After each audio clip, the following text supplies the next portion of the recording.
For me, an opportunity came along to go out with the police, environmental agency, and trading standards, and the local councils. One, to see what was going on in the UK, and two, to see how we were dealing with it, and then three, for me to add anything based on my experiences of being in the military. We're trying to find out whether there's a crossover between what I used and learned in the military and what the police and these environmental agencies and agencies are using.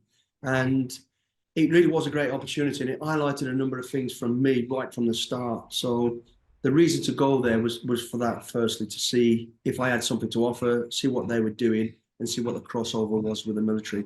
These were all live operations in the UK, and of course, I've still got that fire in my heart to get out there and do something. And I still enjoyed the fact that I could be there, listen to what they were doing, see what was going on, add a little bit of experience. And yeah, I wanted to be right at the very front, but I had to sort of bite my lip and go, okay, one, I'm too old for it now, and two, it's not my place to be right at the front. I do know from being with the police and the agencies that I've been with is it's pretty apparent to me we've lost our community. When I think about when I grew up, we still had trouble, but we knew who the local policeman was, we knew who the local shopkeeper was, and it was our community. We kind of took care of it, in our own way. And as much as a naughty kid I didn't like the police. I was kind of happy to know he was there and was safe. And we don't really see a lot of that anymore because of the lack of money or whatever it might be. We've kind of lost it. And I think what we really need to do is start there, all come together, take care of each other, not turn a blind eye because it's not directly happening to you. Support each other. Don't be afraid to call the police or the agencies that you require. But either do one or two things. When the security forces are trying to do the job, either get out the way and let them do the job, or support them. Don't stick a camera in the face. Don't be an obstacle to them.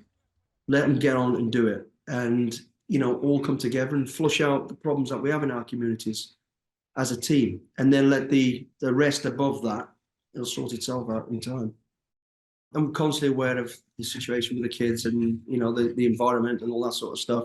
So it's educating them. It's getting them out. When I'm there, I take them out, show them safety. Well, I can show them and advise them to not to get too wrapped up into social media and other people's opinions, but to form their own.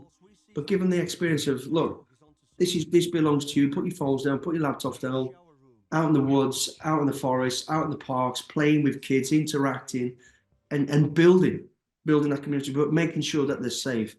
Be careful who you are talking to, be careful where you're going, making sure that you've always got communications with your parents and everybody else. It's just the basic fundamental stuff that I think are lacking. A lot of the problems that we have with kids, I believe, is parenting. You've got to, not just be overprotective, but educate your kids.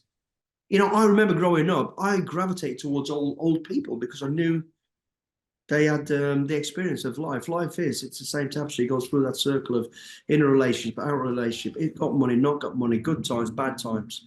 So I used to do that, but we seem to have lost that. Again, it goes down to community. So it's educating the kids. That's what I do. Obviously, I'm excited to see this show go out along with SAS If Dares Wins, which goes out more or less at the same time. And for the future, I'm doing a lot for charity with the veterans, with my charity, school charity in Haiti, a lot of publicity around all that sort of stuff, so.